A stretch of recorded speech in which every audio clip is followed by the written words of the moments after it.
Ladies and gentlemen, back for another episode of the Mix Behind the Mic podcast. I'm your host, Harry McCluskey, my co-host, Keith DeAngelis, and we're super excited that we're doing our second ever online pod, and we're all about getting people from around the country to give their expertise in the business. So today we have on a New England DJ, Mike Benoit. Mike, welcome to the show. Excited to have you here. Thank you guys so much. I'm happy to be here. I started to tell this off the air, but I always wear polos in all of our pods. And today we did a pod before this, and I said, you know what, I'm just going to wear a Phillies jersey today. So I rock a Philly jersey from the pod. And then we have this New England guy come on, and I'm a big Poppy fan, and I'm a Sox fan. So I decided to rock a Red Sox jersey today. And yes. Oh, Keith obviously went the other way there. Yeah, But it's okay. Listen, I just think somebody has to represent Philly in there a little bit. You know what I mean? That's Okay. right. All right. Hey, that's cool. I hate the Yankees, so we can have that common ground. We can have the common ground on hating the Yankees. I was actually at Fenway Park last night with a couple friends of mine. Man, it was a great game too. Red Sox won. So I think that's like 4 or 5 games in a row now. I'm not a giant baseball fan, but I'm definitely a Red Sox fan. So a lot of fun. Are you a sports guy? I am. Yeah, definitely football. Big Pats fan. Okay. You know, we won't bring up the last Super Bowl we played you guys, and we'll skip right over that. So anyway, back to wedding stuff. I was hoping you said you're a Pats fan. Oh yeah, of course. So Mike, excited to have you on the pod. We love to get different, perspectives from people, especially outside the market. I mean, we can talk about the crazy stories or wildest things you've ever seen over the years, and I'm all about you mentioning that. But start us off. How'd you get in it? How long you've been doing it? Paint the picture for us. Yeah, thanks. I've been DJing full time for about 12 years now. But I started DJing back in 2010. I was introduced to it from a buddy of mine that we served together in the Army band. So that's actually how I got my start. I was a musician in the Army. I got in right out of high school in 2008.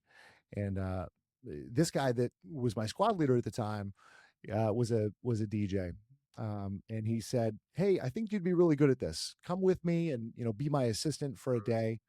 And I went out with him and we had a blast. It was a pretty good sized wedding, probably 140, 150 people at a pretty nice upscale hotel. And driving home, I was just blown away. I looked at him. I said, "Wait a second, you get paid to do this?" And he's like, "Yeah." And I'm like, "All right, you know what? This is definitely something I want to do. Walk me through the process." So he brought me under his wing. I went out with him several more times that summer. I invested in some, basic gear to get me through. And I started doing some, birthday parties, pool parties, just little things here and there. And then, during that time, I was still kind of going to school and getting my career under my belt. I do work as a career firefighter. So at the time I was kind of going through the fire academy, going through getting my paramedic and whatnot. And then, once I had all that stuff figured out, I got hired full time. I decided to get back into DJing and start taking it seriously, scaling up. I got in with a multi-op and I'd been with them for about 10 years. I did about 500 events with them. I definitely got the lay of the land, went all over New England doing weddings and events. And just last year, I went out on my own and became a solo op. And now that's what I'm doing. I'm doing anywhere from 40 to 60 events a year right now. And I absolutely love it. We still firefighter? I am. Okay. Yep, I'm a career firefighter in the city of Manchester, New Hampshire. Okay, love it. As far as weddings go, you said 40 to 60. Are majority of them weddings, or are you still doing a little bit of everything? Majority weddings. I'd say probably 90% weddings. Okay. What's the most south you've ever done for a wedding? Most south. I'm just curious if you've done anything in like the Philly, Jersey market. No, not Philly, Jersey, but I've definitely encroached on the New York City market several times, Southern Connecticut, New Haven, kind of down towards like Bridgeport area. That's pretty much as south as I'll routinely go. Fair enough. I'm always just thinking like what's different from your area versus ours, what's different in the market. I named we had Nate on the pod last week and he's in Texas. So obviously like, it's completely different than ours. Yeah, But for I sure. just want to, pick brains as far as like what cool things are maybe you doing that we're not, or vice versa, to, network it up for our brides and listeners, if you will. New England's a really unique market in that there's, you know, 5 different states in New England, and it's really, vastly different amongst all of them, right? Really? I mean, it really is. I mean, I go all over, so, I mean, if I'm up in rural Maine, I could be doing a wedding in a barn, on 100 acres of farmland. Whereas, like, the very next day, I could be down in Newport, Rhode Island, doing some luxury yacht club type wedding right on the water. In New Hampshire, which is my home state, we have the White Mountains. So there's a lot of venues up by the White Mountains where we could be doing like kind of a rustic barn type feel, or, you know, ballrooms, barns, waterfront. There's a little bit of everything. As far as you saying, what is that, like 5 states, give or take? Yeah. And Yeah, I'm not Maine, New Hampshire, Vermont, Mass, Rhode Island, Connecticut. Is that I'm 5? not I think it is. super familiar north. How much driving is that of all them 5 states from where you're based out of? I mean, it sounds a whole lot worse than it is, but if you like extracted New England and made it into one state, it would still just be like an average state in the country. That's So wild. it's really not a gigantic area. I mean, from where I'm based in southern New Hampshire, if I'm going into like Newport, Rhode Island, or most of Connecticut, it's about a 2-hour drive. Up into Maine, 2, sometimes 3. I'm rarely driving more than 3 or 4 hours, pretty much all throughout New England. Just to drive through Pennsylvania from us to Pittsburgh is like 6 hours. Think about Right. that. Right. Yeah, That's how exactly. far. PA the size of them 5 states almost, if you will. Yeah, I bet PA and New England is probably about the same size, like all in. I'm always trying to just, like I said, what are the big differences? And it's, run us through a wedding. I almost want to say, like, I guess the basics of like cocktail hour, intros, formalities, but like, Yeah. I'm just trying to think if there's anything I I was think got. I think timeline's a big thing that's different in New England, and I could be wrong. I mean, but That's what I but said. at least for us, the way we'll typically do things, I'll do an average, 5.5 to 6 hour total package. So that would be, let's call it a 4 o'clock ceremony start time. We got 4:30 to 5:30 cocktail hour. From 5:30 to 6, we're doing our intros, first dance, and speeches. So that's one thing that I think we do differently is we always do speeches before dinner, which is a hill I'll die on. I think that's the best way to do it. And then we'll do dinner, depending on if we're doing a buffet or a plated meal, anywhere from an hour to an hour and a half. And then following that, we'll do our after dinner formalities. So cutting the cake, parent dances, and then right into open dancing. Usually we're looking at 2 to 2.5 hours of open dancing before we close the night out. So So you're doing dancing after dinner. The parent dances, yes, but we'll do the couple's first dance prior to dinner. See, now the way I prefer to do it, and I think it's always different, like as far as like, and I think in the mix is kind of the same way. We want to front load everything, meaning we want it Yeah. all done. So when we come in, we're trying to do intros, right into dance, right into the specialty dances, Yeah. then right into toast.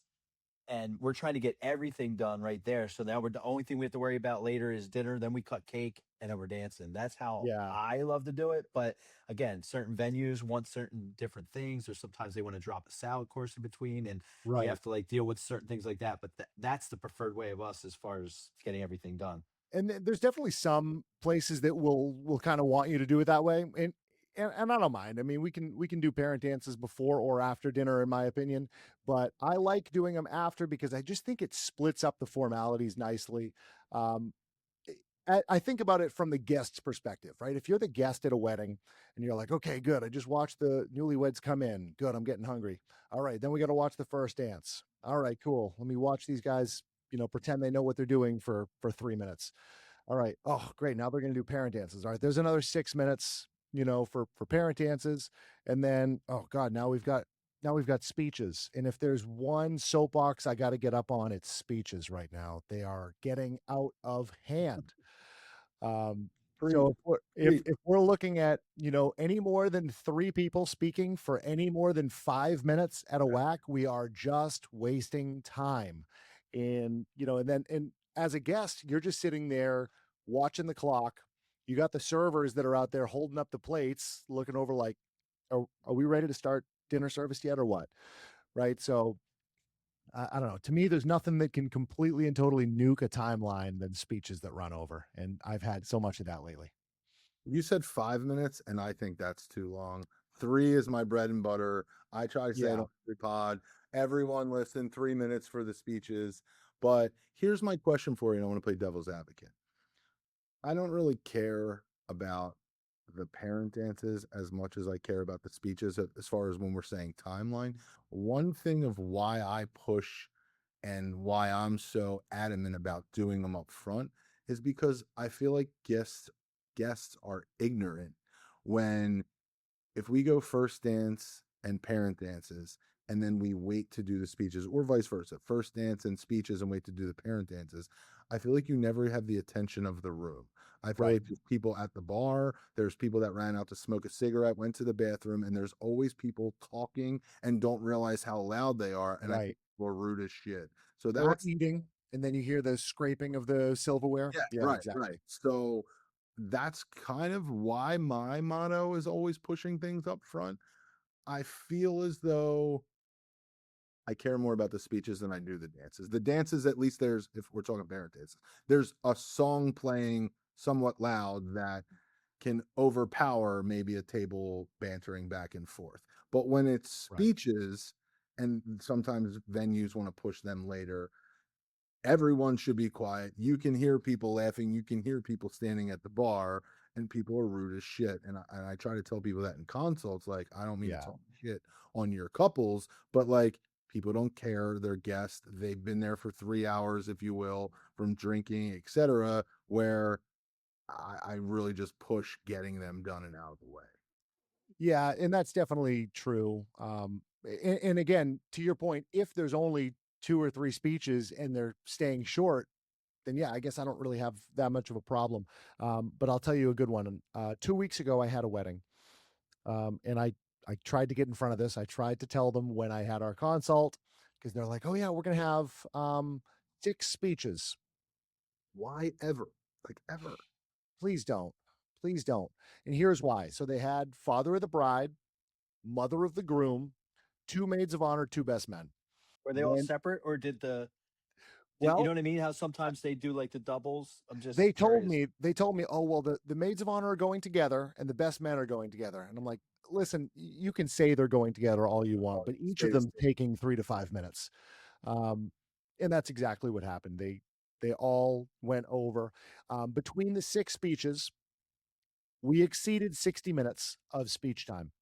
Oh my god. 60 minutes, an hour, an Nice. hour. This was a 6-hour wedding total, okay? 6-hour total wedding, and you had 1 full hour taken up from just speeches. So an So hour cocktail hour, an 6 hour of of your wedding is right, gone. for sure, for sure. And then what did that do to the rest of the night? Well, I'll tell you, we did intros, first dance, speeches. Since speeches ran an hour. 45 minutes later than we expected them to, the catering staff is now pushed back on getting dinner out. The photographer who is getting ready to do golden hour photos now is late to do golden hour photos. So as soon as those speeches were done, the photographer looked at me. He's like, "I'm sorry, I got to take them for golden hour photos." And I'm like, "Okay, yeah, I mean, you got to do what you got to do. I get it." So they went off, did golden hour photos, and the whole time the catering staff, which also pissed me off, wouldn't drop entrees until people were seated at the tables. And no one's going to be seated at the tables if they were just forced to be sitting on their ass for the last hour listening to people drone on. So everyone was up. There was a giant line at the bar, a giant line out by the bathrooms. No one was seated because everyone wanted to be up moving around. Catering staff delayed for another half hour to be able to get food down. Dinner ran late. And then this wedding that was supposed to have 2.5 hours of dancing by the end of the night, I got them for 75 minutes. Don't get me wrong. I destroyed them for 75 minutes straight, and I put them all into a high sweat cardio event, but, you know, but still, that was supposed to be 2.5 hours. They were left with just over an hour of dance time. I'm curious to just pick your brain here on this, right? Like, if you have a final call with them, and again, you try to maybe talk them out of it, which I would have did the same Yeah. exact thing. My question is, after 2 or 3, are you ever thinking, let's pause and do dinner, let's drop these plates? Is it like you got to get them all out of the way? And like, I feel like you're effed regardless of how you do it. You are. It annoys me so much because first off, let's go back to the importance. Were any of them like awesome? The best man had a coordinated speech. Now, they told me, oh, it's 8 minutes. We timed it. It was 20. But the best man's speech was very good. You could tell they rehearsed it. They put a lot of work into it, and they delivered. It was a really good speech. But was it worth it? Was You it know what I worth mean? Was it really worth it? Again, I think the rehearsal dinner is a great time to be getting some of these speeches done because it's in front of the people that really matter the most. So I don't know. Well, I think if there's couples that are considering how to plan their wedding, I would just remind them that there's nothing that can destroy your timeline like speeches that go long. are you seeing people do wedding weekends at all up there? And I just had Yeah. this conversation, literally the pod right before here, where I was saying like new trend. Again, I think it's like a Gen Z thing that I hope grows where Mhm. people are doing a weekend out of it. But you mentioned the rehearsal, and this is where I'm differentiating because to me, the rehearsal is just the bridal party and the parents. And in Yeah. most cases, and in that instance, I feel that the best man or maid of honor, who it's such a important role at the wedding, right? And they get their flowers of being the best friend of the bride or groom. But when it's only in front of 20 people and not 175, is it the same? And let's go back to, just because you were invited to their wedding doesn't mean they have to invite you to your wedding, and that's its own True. conversation. But if you're your best man, or you're the best man at your boy's wedding, and now he's the best man at your wedding, and he got to say his speech in front of 175 people, and you get to do it in front Yeah. of 20 people. So I get that. But this whole wedding weekend, wedding bubble, we're calling it, I think there's something massive of, if you do have a welcome party and there's 100+ people, 1,000,000% I'm pushing to do all of them speeches and stuff. But it can't just be the 20 people in the bridal party and the parents. And I think that's where we're not there yet. And that's a good point too. And I think it's different too when you look at who's giving the speech, right? I mean, best man, maid of honor, which would be your traditional speeches. I guess I don't really have a big problem with them giving the speech at the wedding. I think that's important. I think the parents usually tend to be the more long-winded of the groups anyway. And I think those are, really good people to speak at the rehearsal dinner. Um, but again, to your point about those wedding weekends, that's something that we see in New England all the time. We definitely have a good, I would say, destination market. A lot of people come up to New England and they'll, spend a week up here. There's a ton of different venues that do the whole weekend long rental. And, they've got plenty of, on-site accommodations for people to stay at. They've got a breakfast spot. They've got, obviously the reception space and the ceremony space, but they'll also have, a big getting ready space and multiple different buildings. So there's a lot of venues that, kind of market that whole weekend long rental, and that's getting more and more popular the more I'm seeing things. I'm loving it. I'm really here for it. Now, again, budgets, I get that 3 days is going to be more than one day. Gonna So be I a mean, lot. that Yeah. makes sense too. Does that cut into our space of, are they not spending as much money on the DJ and add-ons because they got Sunday brunch and Friday welcome party? So that stuff Maybe. obviously goes into play too. Um, I can't forget to bring this up, and I want to say it before I forget, but humble brag, we started this podcast 9 months ago, give or take, and like 4 months in, I get an inquiry and I get on a FaceTime with this bride, and she's like, "Oh my God, I love you guys. I watched the pod." And she's like, "Do you travel?" And I go, "Love to travel. I just came home Yeah. from Punta Cana from a wedding last week." And I said, where? And she says, Rhode Island. And I'm like, let's go. And she booked us for the whole crew to come up. Sadly, her fiance got deployed and she wound up postponing the date. So we don't even have Yeah. a new one. But I'm curious if you're familiar with the venue, because the venue is sick. And I'm so disappointed that we're not going there. Which one is it? Ocean Cliff, I think it's called. Yeah. That's Um, one of, I believe that's one of the mansions in Newport, isn't it? It's in Newport, Yeah. and it's like on the water. It Mhm. looks super cool, and we're supposed to go there this November, and probably not happening until 27 now. But Newport is bummed a out. really, really fun little spot. And Newport is a extremely wealthy yeah, area. Bougie was the word I was It, going to use. It looked it, like it was definitely money. there's FU money in Newport. Yeah, We, like the mansions, FU money for sure. we like FU money. Yeah. So yeah, I do too. I love working with people in Newport because generally speaking, like, oh, we want to do this. Do you have that? Sure do. It's going to cost this. Yeah, just do it. All right, And let's go. yeah, Yeah. literally. Yeah, we like them. And all the venues are really, really nice there. Beautiful views of the water. And, I was down there last year at a big tent that's right on the wharf. And the background for the ceremony was this big, beautiful yacht club. And there were, yachts driving by that are, more expensive than my house. I'm like, all right, that's cool. As far as your DJ Yeah. style, vibe, tell us a little bit about you, what you do, what kind of weddings you're booking. What is the Mike Benoit? I say that right, Benoit? You did. Yeah. What's the vibe? What's the style? What kind of weddings you guys booking? The Mike Benoit vibe is high energy. I market myself as all gas, no brakes. I like that. Really, really high energy. I say, a modern DJ for a modern wedding. I'm all about keeping things fun, keeping things high energy. I'm a pretty outgoing guy, right? So I like to get to know my clients ahead of time, and really figure out what is going to make their wedding, different. What's going to be special about theirs, and I try and customize things as best I can. But like when it comes to like my mixing style, I definitely mix really quickly. Do a lot of creative transitions, word plays, tone plays. Um, you know, really high energy. I'm not on the mic a lot during dancing itself, but during formalities, I definitely try to be a pretty involved master of ceremonies. So that's kind of my style. Um, definitely kind of on the more, I don't want to say luxury side of things, but I definitely try and, kind of market myself in that elevated market. Do you have an assistant with you, or do you do it all yourself? I bring an assistant with me Okay. almost all the time. Is he handling the music while you're doing the MC duties then? I'm just curious. Nope. No?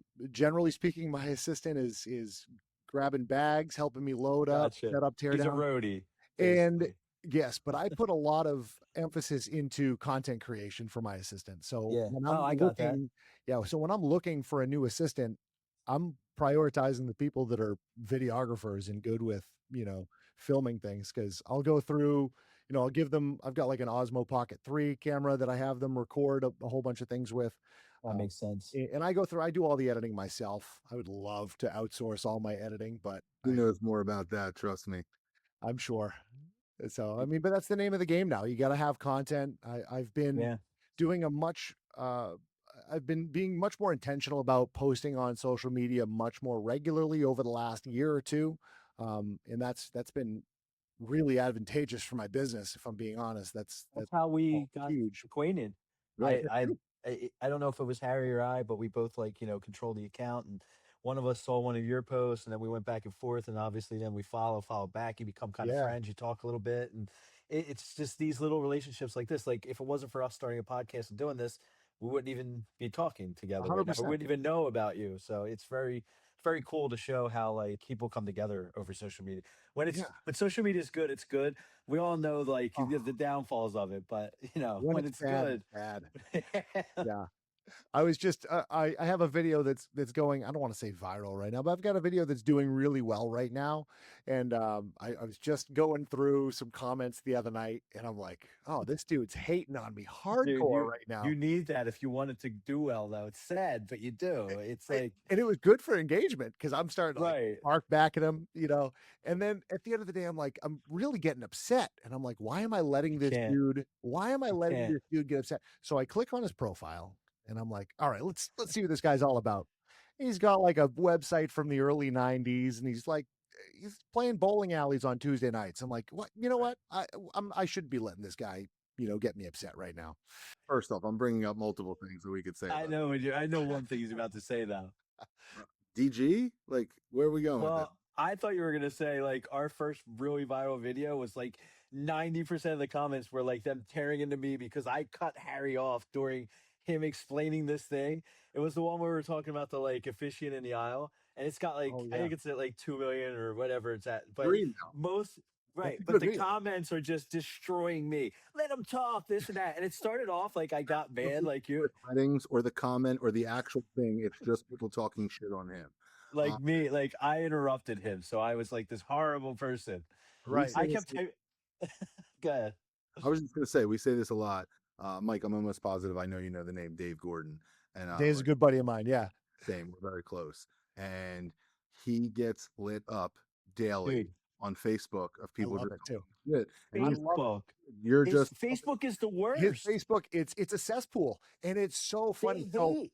a lot of times I'll jump on one of his videos as soon as he posts it, and I'll be like, Dave, you smell bad in this video, or just something to like, I'm like, I'm here before the com. I'm hating on you first, you know.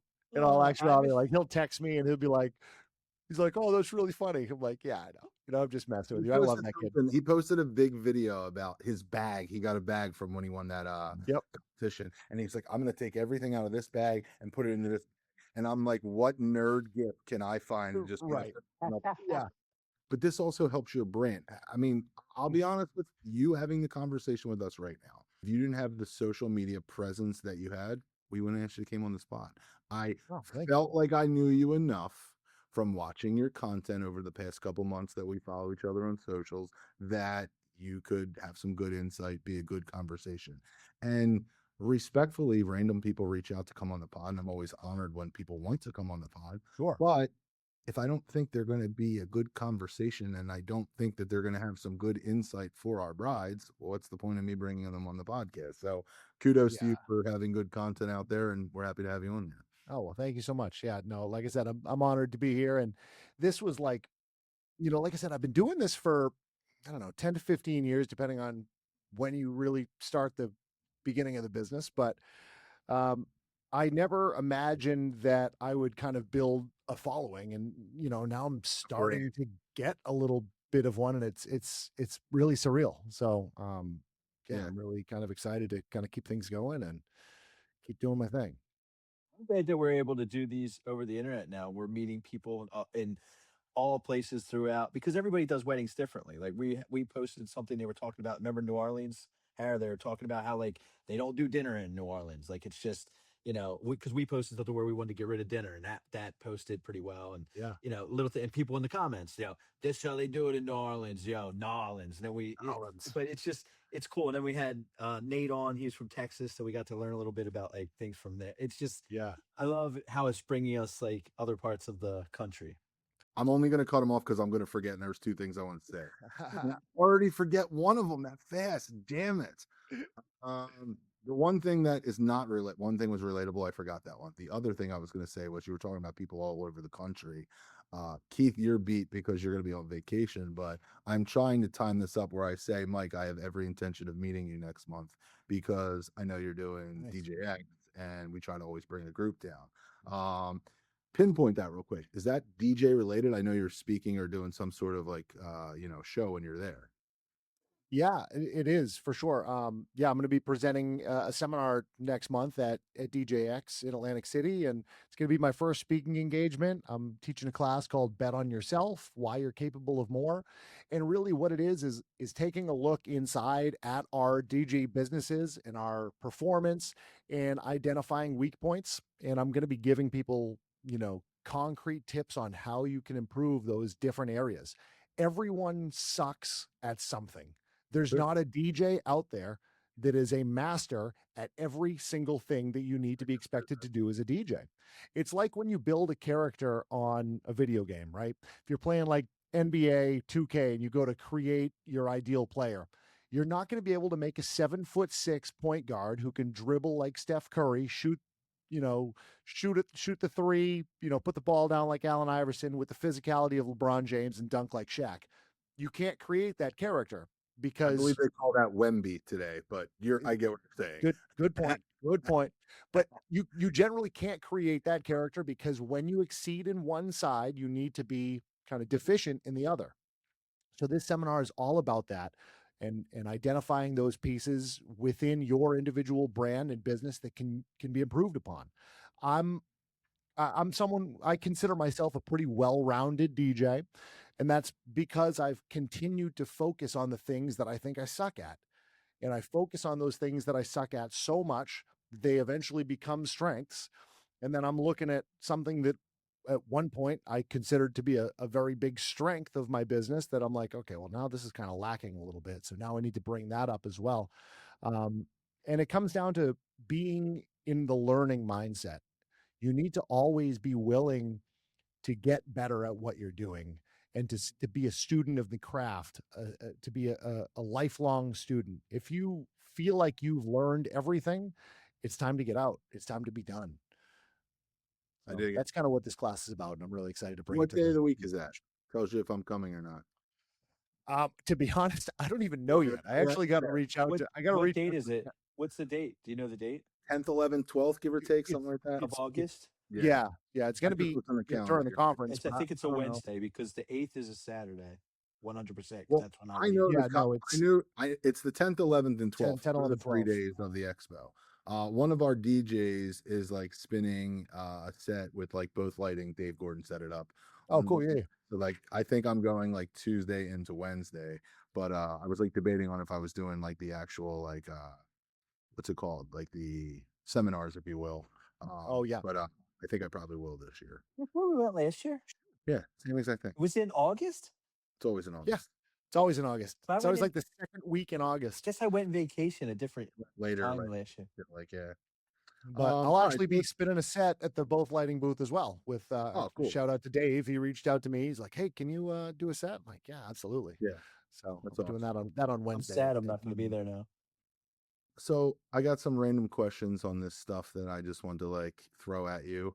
Bring it. A fun question is, what do you have to say of what kills a dance floor faster than anything else? Needing to make announcements that aren't important.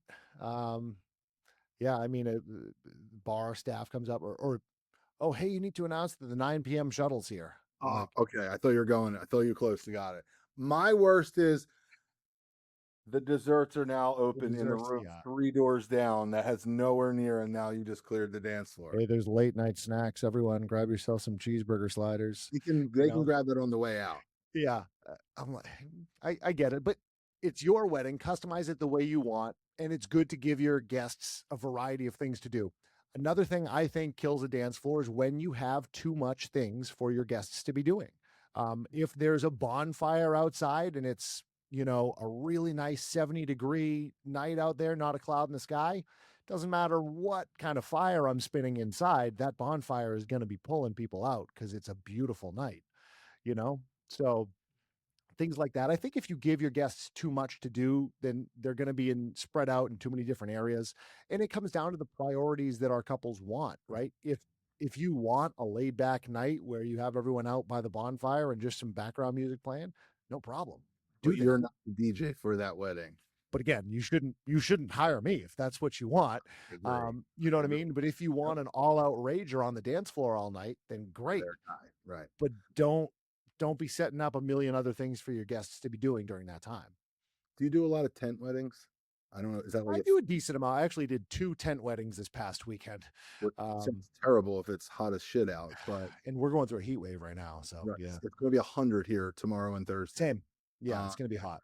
The reason I bring it up is there can be beautiful tent weddings. Uplights do amazing things. I'm all for it. I'm not for it in July and August, but I'm Right. for it. But let's also keep going with this. I hate when they, like you just said, it's a nice day, give or take. I love playing cornhole. I don't want to play cornhole at a wedding. I Yep. don't want people vibing outside. The cigar bars. Nope. Don't want them outside. Don't want the groom gone for 45 minutes with his Right. boys. Like all of them things kill vibes. And there's nothing that annoys me more. And like, I'm sorry that I just flat out, Keith tells me not to say I hate cigar bars. There's nothing that annoys me more than when the bride's like telling me in the final call, she's like, oh, I got in the cigar bar for why? Yeah. Absolutely. Why do you want 40 guests not part of your wedding for She 40? loves him. That's why she got that It's thing. true. This goes But back to the laid back. Are they chill? Is he not a dancer? I get all of these things, but when you take the cornhole, when you take the cigar bar, listen, I love flip cup and beer pong too. The different strokes for different folks. I get that, but unless you are going for that laid back vibe, outside-ish tents, if you will. I mean, obviously that's different from a country club, and we're not doing all these things I just mentioned, a lot of them, but some yeah. have beautiful venues that have a outdoor terrace where they are introducing people. Like, I'm never getting on the microphone. Oh, make sure you tell people that there's bags and cornhole and a cigar bar outside. Like, sure, Yeah. I cigar agree. outside. I say it like as like, don't turn the music down. Some cigars. Yes, literally like that. Like honest with people. Like, why do you want to kill my dance floor? Why? Yeah. A lot of times when they Exactly. tell me to announce something like that or dessert, I always say, dessert's in this other room. They got to make me do it, but we don't want to leave the dance floor, do we? I literally say something like that and try to get them hyped up over it. And sometimes people don't leave, and maybe it will make them charge. That's what I do, at least. Or I'll make the announcement as I'm dropping an absolute banger. And I know I'm like, you can do that, Force them. or you can dance to this song that you love, you Listen know? to this track, bitch. Yeah. Exactly. Yeah. Yeah. Oh, here comes No Hands. Well, right after this song, we'll go. I'm not giving you a chance to leave. But yeah, I mean, cigars is a good one. And don't get me wrong, I love cigars. I go out and grab cigars with friends of mine all the time, but it takes I'm gonna play. 45 minutes to smoke a good quality cigar, you know? So why do you want to be giving your guests the excuse to leave for 45 minutes in a row? That doesn't make sense to me. What are you seeing differently now that you love or that you hate since the COVID bubble of things? Pre-COVID, I don't know, man. It's like BC in I say BC a lot. it is. It's BC. It's before COVID. So I mean, before COVID, we were doing a lot more games. It was routine for me to do games at weddings. I was doing the shoe game routinely. I was doing centerpiece giveaways, garter toss, bouquet toss, all that stuff. I don't do them almost at all anymore. And I don't know if that's because of I'm getting a different type of client now. I don't know if other people are doing them a lot. I don't think I've done a game outside of just I don't know, like a quick No. centerpiece giveaway. I- I don't think I've done like a real shoe game in probably 2 or 3 years. So, I don't know. That's one thing I think I've seen. Um, I'm also just a big fan of the formalities kind of going away, you know. Cake cutting, that's a big one right now. We're almost not ever doing full announced cake cuttings anymore. They're almost all private. And that's kind of one that I go back and forth on. If you have your cake set up in like a foyer or something, I think that's a great thing to do, a private cake cutting. But if it's right off the center of the dance floor and you've got your whole media team out there and the videographer's got the big giant spotlight pointed at the cake and everyone around is like, oh, hey, look, they're cutting the cake. And the DJ is just sitting there like, no, I'm not supposed to announce anything. It just feels awkward. Like in that case, I I would get that. almost rather do an announced cake cutting because everyone knows it's happening. It's right in front of you with the big bright lights. Um, so I don't know, but those are some of the trends that I kind of like. You know, I love when I see no cake or private cake cutting on a sheet. But in the same aspect, if it's specifically told to the couple and you prep them to plant the seed when they have their final meeting with the venue, if it's set up to do post dinner before we open up the dance floor, I'm actually all for it because it gets people out of their seats to walk over to the dance floor or somewhat out of their seats away from their table. And then you drop a banger to open up the dance floor. That's I'm a true. fan of that. But I'll be honest, I still look at the paperwork and see it say we're not doing it. I'm like, yes, one less Yeah, one less thing to worry about. thing you got to worry about doing. Exactly. Are you guys doing a lot of photo dashes? We're doing photo dashes all the time right now. We are. Keith, I mean, you're doing more weddings than I am. Do you do them a I wouldn't lot? say a lot, but I mean, it's bride dependent. You know, if it's something they've seen or they like, they're going to bring it up on the final call, and they're going to I say, know "Hey, we we want to just do did one this," and we make it this past happen. weekend. Mary has it. We have a good video of Mary, and she looks like she has just sweat pouring down her face. Like, she's like running from table to table to try to get this done in 2 minutes. There's also the other table. Well, it's not really. It's technically not a table. It would be a photo dash, but it's different where you put them in the middle of the dance floor and bring the tables up, Yeah. which sometimes works better depending on what you're going for. But then you have some of the older people that have to try to run up to the dance floor. So If it's up to me, which I always tell couples it shouldn't be up to me. I'm not the one with the camera. You should ask your photographer what they'd prefer because these are pictures that you obviously want to get. So I would ask them.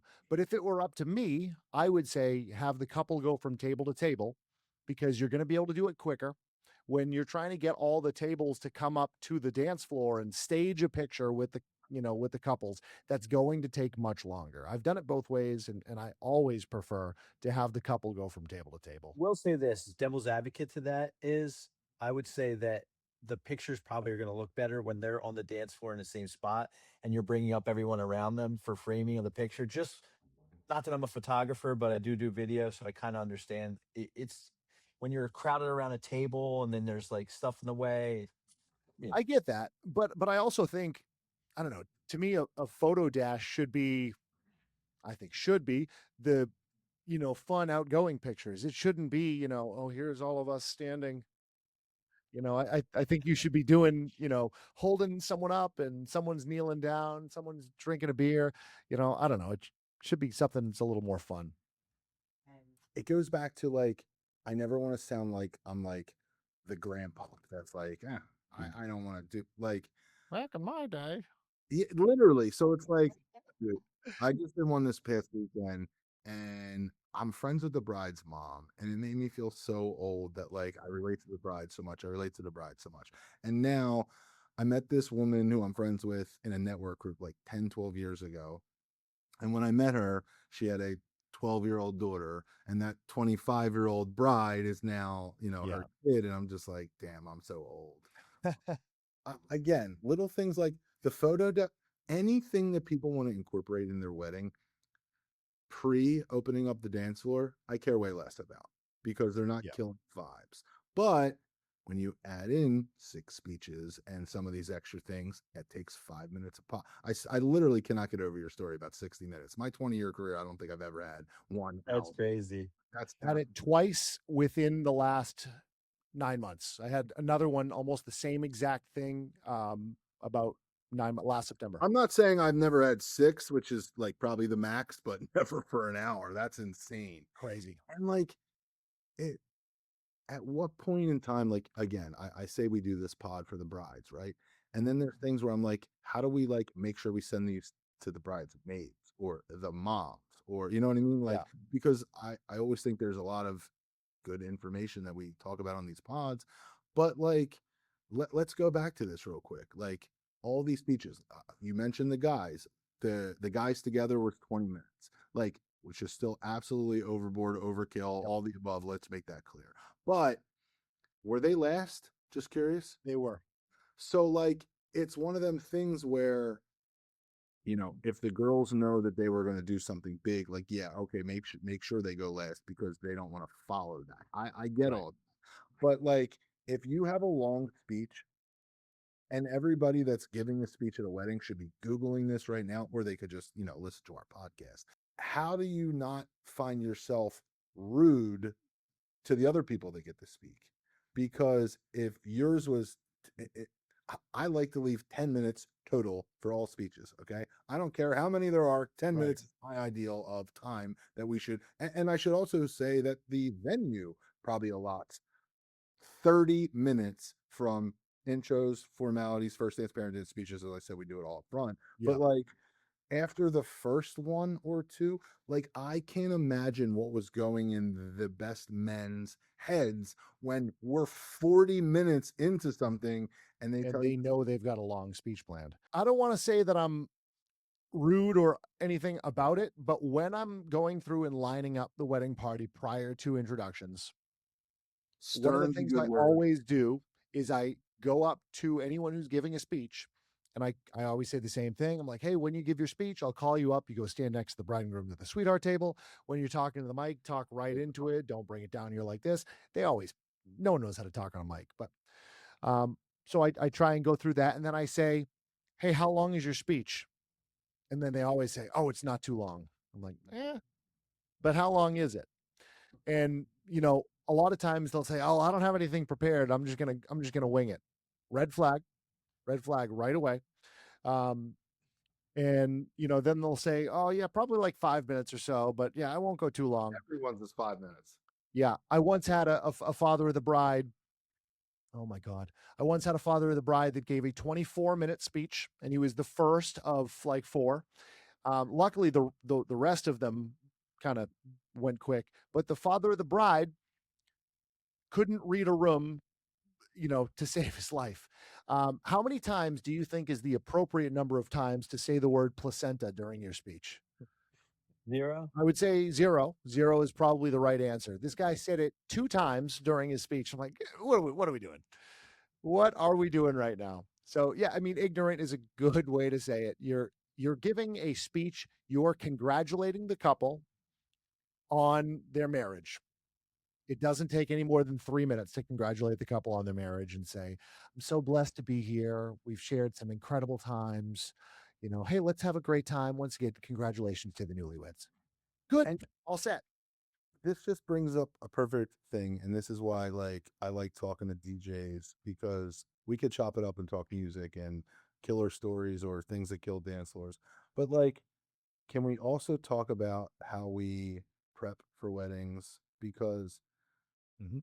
I almost want to like figure out just having this conversation, like how do I respectfully give couples a tip sheet that's the last page of their fill outs for their, formalities and stuff. And like, here's 5 tips. And in bold, it should be like your best man and maid of honor speech should never be more than 3 minutes. Like Right. I literally having this conversation right now feel like I want to figure out how to implement that into my paperwork somewhere. There should be no more than 2 or 3 speeches. And Mhm. I'm all for if your dad dropped 50 large on your wedding, he gets his 2 minutes, more power to you, dad, get up, but it's 2 minutes, not 40 or 20. Right. And I just feel like I have nothing else on the top of my head, but there's easily 5 to 10 things that should be little tricks of the trade, what we've known in our experience over the years that needs to be implemented. I feel like at least specifically in ours, of that should save couples. Again, I'm just going to keep self plugging. They should just listen to the pod. They know all this stuff They already. should. They should But just listen to the pod and then they'll like, get all their questions answered. it's I almost want to say I don't believe you. That's how unrealistic it sounds to me that something like that could happen. And I know they It does. do. I get it. It's just so baffling to me. And it's like, have they never been to a wedding before? Like you made a comment earlier of like, we were talking about we front load everything, you do the parent dances later. You put yourself in the guest perspective. Right. Do these people not put themselves in the guest perspective when we're, talking about how long someone's up there? Or this person wants to get a drink, go to the bathroom, all the above, where they're stuck in their seats and it's rude as shit to get up in between someone doing that, right? Look, I mean, I know you said 5 minutes is long, and I'll play a little bit devil's advocate here. If you've got someone who is a very, very good speaker Agree. and is giving a really well done speech, I would even say, you know what, 10 minutes, it's long, but it's, hey, that was really well done. Nicely done. Knocked it out of the park. But if you have someone like that and you know that they're going to give a lengthy speech, don't have four others. You just took the words out of my mouth. Okay, I'll be cocky for a second. Let's use me. I've been a best man twice. I'm a public speaker. I love a microphone in my hand. Okay, I want my 10 minutes. The last best man speech, I rapped Will Smith's song to, I made it a best man speech. Okay, but my question is, when it's funny, I'm trying to think back now, and I'm gonna like call myself out and shit on myself. I was still under 10 minutes. Okay. I'll say 6 was what I was. Okay. Yeah. But I feel as though if you're that person, if you are a good speaker, if you think your speech is going to be lengthy, I also feel like you should just have some common courtesy to two things. One, talk to the maid of honor. How long is her speech going to be? Know how many other speeches there are going to be. Uh, to the couple, hey guys, I'm not going to roast you, but like I worked on this. It's slightly longer than I thought. Are you okay with me giving a 10-minute speech? I feel like most couples say they're going to limit them, but do they ever really do it? I don't think so. Yeah, I don't think so. Unless the couples are having that hard conversation and telling their best man, maid of honor, hey, listen, no longer than 3 minutes. You're on a Or we timeline. have You're on a 5 time people crunch. know that. Right. Correct. No, I don't think people are. And it's funny. You said you hit 6. I gave a best man speech at my sister's wedding, and I'm sure she's going to listen to the pod. So hi, Allie. But I gave a speech at her wedding, and I probably hit right about 10 minutes. But again, when we were originally going through it, it was just going to be me and the maid of honor. The maid of honor is a friend of both of ours who isn't someone who was going to spend a lot of time speaking. And I knew that. But what I didn't know is that the father of the groom was also going to speak, and that, you know, he was going to go off the cuff for, another 6 or 7 minutes as well. So I'm like, oh well. But, sometimes things happen. But when you're planning on who's going to speak and you're planning on how long they're going to speak, 6 is too No many. one thinks about it though. I Right. We just did a pod earlier today, and I said, "Do we talk about speeches enough?" We stayed here longer than I ever expected us to on this topic, but I just It's a think hot it's a topic. valuable one. Yeah, I Yeah. really think it's a hot topic. And just to go back to the wedding I just mentioned, my best friend married a girl that he met in college from China, and their crew all went to Drexel, and the maid of honor was also from China in a room that was probably 50-50, but the Asian side that was there, half of them lived here, been here for years. I knew she wasn't going to be up there long. I knew she was going to be Yeah. short. And in that moment, I was like, well, I can be a little bit longer. Right. I get it, and most people don't. And that's, I think, really, again, Keith, how you cut and clip some of these things to make a, PSA to everyone out there. But like, I I'm wish I had the ability to Harry. It's rude as shit to go 10 minutes. Also, Harry, rapping like the, the best man thing. Like, Here he is. Here he is doing right, getting jiggy with it. right. If I could have like the before and after, it's just too perfect. But the video that I have of it is terrible. I mean, it's probably like a Razor phone 12 years. right, I would like nice. recorded on, but we'll have to Maybe find. we can recreate it. Mike, how about this? I always want to flip it on you. Anything that hot topics, anything that, worth bringing up to talk about on the pod to help our listeners for things people don't know. And like I said, the motto of this whole pod is for shit that's not talked about enough in the wedding planning process. That was certainly one of the big things I wanted to talk about with Oh speeches. yeah. But I mean, definitely another thing is, we're getting into a lot of conversations in the DJ world on playlists, no playlists, how long we should have those no playlists, how long we should have the playlists. Um, and yeah, I mean, I think that's a good discussion to have, because I want couples thinking about it, but I also want them getting ahead of it and picking a DJ that they think is going to go with their vibe so that they're not going to need to put all this effort into it. I want couples booking with me so they don't feel like they need to give me a 200 song list. You know what I mean? I do. Like, But I what's would your bread rather, and butter? I want to know what your preference is because that's one of my questions too. and I don't have a concrete answer on that. If someone gives me an inspiration playlist of 250 songs, and they're like, hey, this is the kind of vibe we're going for, no problem. I like that. I'm going But to do take you, this whole thing, I'm going to plug it into Crate Hackers, and I'm going to build out a crate with all this stuff in it. And I'm just going to kind of go in and mix out of that crate pretty much all night long, and we're going to have us a great time. Um, and obviously, I'll mix in some of my own stuff, no problem. But if someone gives me a giant, I would rather have a giant playlist than a giant do not playlist, if that makes sense. I've so had someone give me a 95 song do not playlist earlier this you season. feel like you got to check every 5 minutes because you're I not sure? know. So I was getting nervous. I'm like, and then I started reading through the do not playlist and I realized like 70 of the songs are Megan Trainor's entire discography. I'm like, well, you could have just said, don't No. play Megan Trainor, and then here's 20 other songs to avoid. That would have been easier. But yeah, I would definitely much rather someone give me a big long inspiration playlist, and then if they've got, 5 or 10 must plays, yeah, no problem.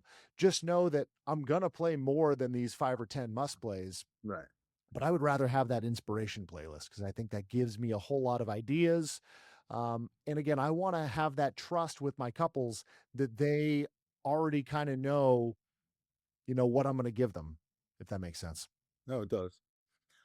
I think something else I'm trying to be in people's heads. I always say there's two type of brides. There's the brides that book us that we immediately send them the paperwork. We have an online portal they fill out, Mhm. and they start working on it the day they book us. And then there's couples that our final call is on Thursday, and at 11:30 on Wednesday night, they start putting the list together. And I hate that with a passion. And it's Same. no other. And listen, I am that person. I am the person who at 11:30 I'm on the Wednesday. Right. procrastinator. I 1 Yeah. million percent will say that I am that guy. But what bothers me about that is it goes back to what you said. You want them to like actually put a little thought process into this. And I think there's something massive about taking their time. And I love Spotify playlist in 2026. I Mhm. love that, I was just going to say driving down the shore, and I don't even know if you know what that line means up north, but the seashore of Jersey Shore that we go to, if we're from the Philly area, it's like an hour and a half to drive to the beach from Mhm. where. So a lot of brides in our network that are going to drive to the beach this summer on their 90-minute drive, they should be simply jamming out in the car and swiping away. Oh, I want to add this to the wedding. It's to my discretion, and this is our vibes that we like. And listen, if you want to Right. give me 15 songs that are absolute must that you separate and let us know. But I'm I always feel like that big overall over a year of them just thinking and swiping versus 11 o'clock on Wednesday night for the meeting that they have on Thursday is going to help us so much better than the opposite. It's so funny. I'm literally jumping on a client meeting in about an hour, 42 um, minutes. w- with a couple who's the second type that you just said. I've also got an online portal, and they fill out, put all their stuff in, and usually the day before I have a meeting scheduled with them, I'll just go in and take a peek and see if they've put anything in. And that's how I This know the one difference was in kind of people they are. But guys, and this one was completely and completely blank, and I'm like, oh god. Hey guys, just following up. We got our meeting tomorrow. Just make sure that this is all completed. And they're like, oh yeah, totally forgot about that. So now I think I just checked like an hour ago and they're good. So hopefully we'll be all set to go for our meeting. But if they're not prepared, it makes we don't get the most out of the meeting. So if we have clients that are able to put in as much detail as they can into the portal, give, a good amount of music, and, tell me what they like and what they don't like, then we're going to have a more productive meeting and you're going to get more out of me because we're going to be able to talk about the stuff that matters and not worrying about, oh, hey, well, Have you decided who's giving speeches yet? No. Have you decided, some of the basic stuff? If we don't move past the basic stuff, we're not going to get to the meat and potatoes. I got a perfect thing for this to follow up. Facebook groups, I'm assuming, are just as popular where you are than where we Oh, yeah. are. There's a Facebook group called Philly Brides. There's 10,000 people in this group, and we do Yep. very well in this group, and I love it. And I don't know if it's just as similar there where brides that just got married love to post that they graduated and they'll give a review of Yep. their vendors. And like, specifically on the DJ side of things, it cringes me so much when I see 10 out of 10 for the photographer, 10 out of 10 for the venue, 8 out of 10 for the DJ. And they say, like, our DJ was great, but I wish he would have played a little bit more music that I specifically liked. And then they even call themselves out and say, but we really didn't give them that much direction. And I'm like, this guy just, and I could not know the Ding, DJ, ding, ding.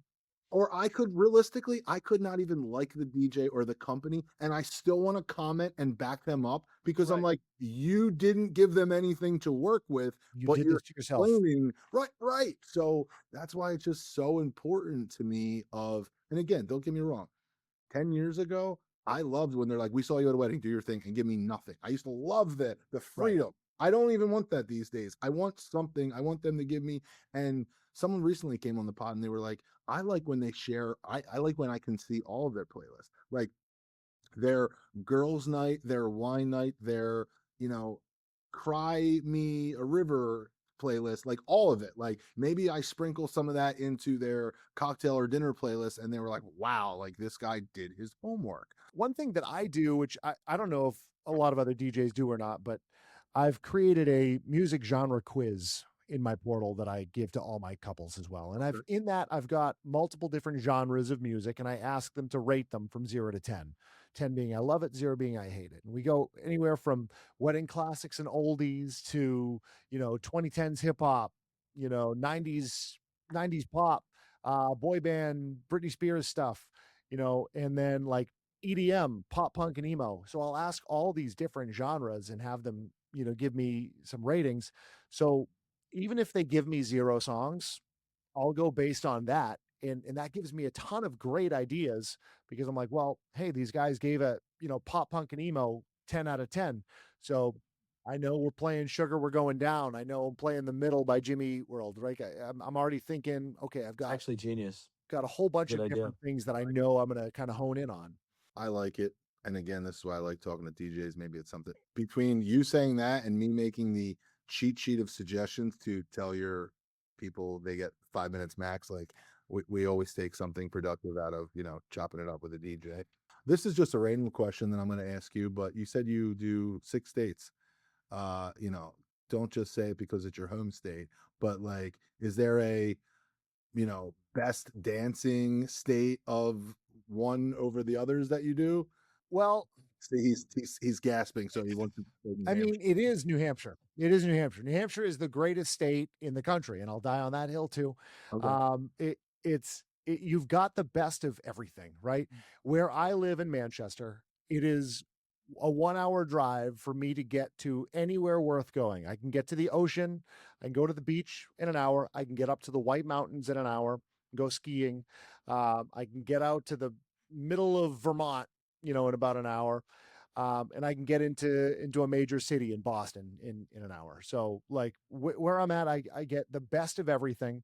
But the people that are here too. I mean, like I said, we got a decent destination market. A lot of people are coming up and visiting to New England, but it's also there's a ton of different colleges, in the Boston area and all through New England.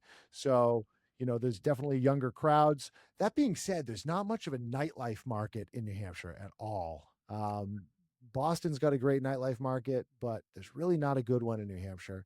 But when it comes to weddings, I've had the best like dance party weddings right here in New Hampshire. Good to know. And I don't think I've ever been in the state in my life, if I'm being honest. You should come up. It's beautiful. I got to tell you a quick story before we hang up. So 7, 8, it was pre-COVID. So I'll say 8 years ago, I get an opportunity to do a wedding 20 minutes out of Boston. and I'm a big sports guy for everything. And when I booked the wedding, the season was like over, and I'm like now waiting, and I'm like, please just let Boston be playing at home. I have like bucket list, wanted to go to Fenway, Yeah. and the schedule comes out. They're playing at home, and I couldn't have picked a better weekend because they're playing the Yankees at home. And I went to a Yankees Sox game, and Mariano Rivera blows a lead in the ninth, and the Sox win. I have goosebumps That's telling you. crazy. Like That's it was crazy. the best experiences ever when I went up there, but that's literally my only experience up north. Oh, Fenway is, an experience in and of Yeah, itself. yeah, It's, a absolutely. classic. And like I said, I was there last night with some buddies of mine. One of my friends was like, "Hey, we should do a 999 challenge." You ever heard of the 999 challenge? I know what that is. You know what it is, Harry? I don't, but I'm It's hoping. Okay. 9 innings, 9 hot dogs, No, 9 beers. wow, Yeah, no, but I'm up for it.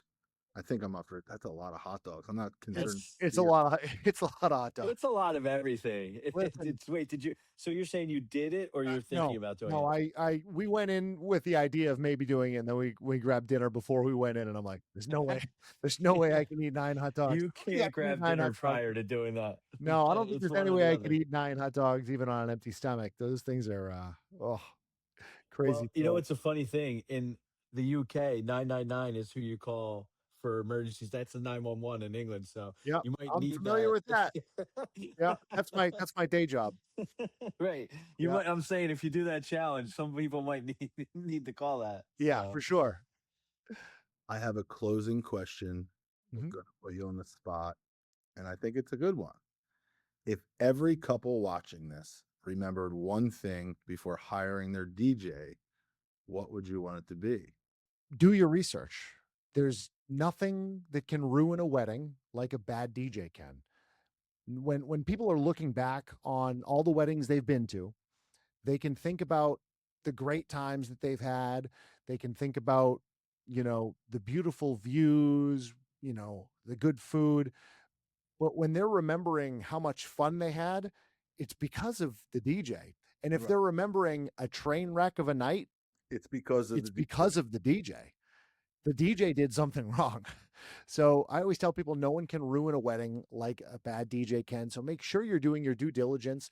It's 2026. If someone doesn't have something to showcase what they do and how they do it, they're hiding something. Red flag. So make sure your DJ has content to show you. Make sure that they've got mixes you can listen to. Make sure that you can look on whether it's their social media or not. I could care less, right? They don't need to necessarily have their own Instagram and YouTube and TikTok channel, but they should have something to show you where you can, do your own research and see what they can provide for you. Um, and then it also comes down to making sure your DJ is prepared. And I don't mean prepared with your music, but make sure they have the equipment that they need to get the job done. Um, I was at a tent wedding on Saturday. It was a backyard wedding, and the bride happened to be a luxury planner that I've worked with in the past. Really, really good. And they decorated the place. It was beautiful. They did an awesome job. But what did they run into for a problem in a backyard wedding? Power. Power, exactly. They always run into power in backyard weddings because they're running 200 feet of extension cords, right? And that's exactly what they did. And I told them, hey, I need a dedicated 20 amp circuit. I have that right in my contract. And they did. They gave me a dedicated 20 amp circuit, but it was a 20 amp circuit with 200 feet of 16 gauge extension cord. So by the time it got to me, I plug in my, power checker thing that I've got, and it Yeah. says, oh, we're down to 115 or 114. I'm like, this isn't, this This isn't going to do it. This isn't going to do anything for me. So I ran the entire wedding off my Jackery, I the knew you. entire wedding off my Jackery. And I was able to DJ the whole night without running out of juice in the Jackery, and it was great. Um, but if the DJ didn't have a Jackery, they would have blown the circuit, and you would have needed to be running to the circuit breaker every 5 minutes. You put it in your contract. You told them what you needed, and then you show up. And if you didn't, and who looks bad? You do. Still, yeah, nobody cares. Nobody Right. cares if it was in your contract. Right. You know, And you told them what you needed ahead of time, but at the end of the day, when that shit blows, you look Uh-huh. like an asshole. So Always. No one else. Who looks great? Yep. He Exactly. does. And Jackery. Jackery, if you're listening, Jackery. please send us some stuff. Send me a We free know that you're Jackery. doing the right thing, Jackery, for us. Yeah.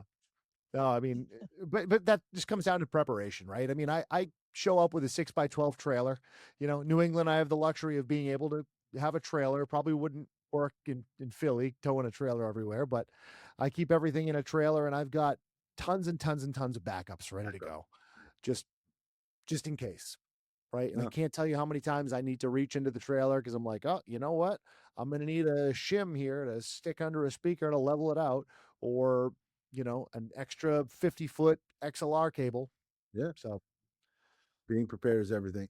And it's funny, I was just going to skip this, and it was one thing that said, like, what's one thing that inexperienced or younger DJs aren't doing that, maybe seasoned vets are, and it's everything before the wedding. It's the prep. everything before the wedding. At the wedding, yes, if you're a good DJ and you know your shit, like, okay, but it's the prepping of getting there, your equipment, I don't think brides, everybody in the wedding business, I don't think puts enough emphasis on the DJ's prep work before they show up the day of the wedding, let There's a alone lot to it. show up before the wedding. And there shouldn't be that many surprises. If you're asking the right questions in your planning meetings, there shouldn't be that many questions. It just comes down to being proactive. Earlier on in my career, I would show up to a wedding and I'm like, oh, you mean I got to load up through this giant staircase and there's no other thing to go? I would have brought an assistant. Right. Nowadays, better believe I'm asking that question well before I show up. And that's something an inexperienced DJ wouldn't have asked beforehand. And these are the little things that we stress on. So 100%. yeah, I get it. 100%. Guys, I think we got a ton. Mike, appreciate your time. Like I said, I thought you'd be a good one to come on and chop it up, and I didn't really even go to my sheet all that much, so that's always a win for us.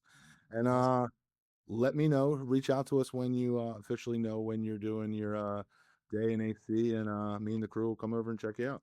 I'd love to. I'm gonna miss it, but Oh, come on. FaceTime me. I'll be in Florida on a beach. That's fine. We'll set you up FaceTime right in Yeah, front of I our love booth. it. I'm down with that. Yeah. No, thank you guys so much for having me on. I really appreciate it. I love the That's show. awesome. Thank you. Thank you for your service too. I meant to say that earlier, but Appreciate it. Thank you. Definitely. yeah, no problem. Yeah. Still diehard Phillies, but we'll do a little Go Sox for you. Go Sox. Phillies, baby, go. Until the next time, thanks for hanging out with us. We'll see you. The Mix Behind the Mic. We are out of here. Thanks, Mike. See you guys.